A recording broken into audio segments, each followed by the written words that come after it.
হলে এবং শুদ্ধ ও নির্মল না হলে ভগবত দর্শন হয় না।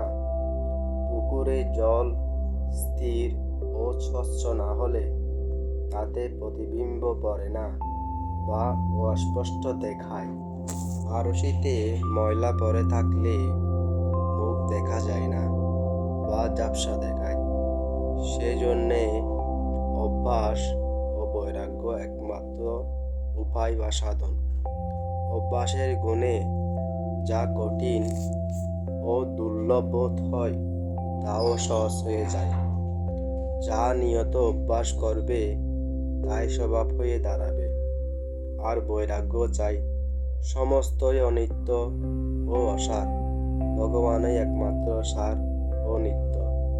এটি জেনে একমাত্র তাতেই পূর্ণভাবে মন প্রাণ অর্পণ করতে পারলে হৃদয়ে প্রেমের উদয় হবে। তাহলে আর বাকি কি রইল? হৃদয়ে যখন সে বাক্য মনের অতীত প্রেম ঘনীভূত হয়ে জমাট বাঁধবে, তখন তাই প্রেমঘন প্রেমময় রূপে রূপান্তরিত হয়ে প্রকাশিত হবে।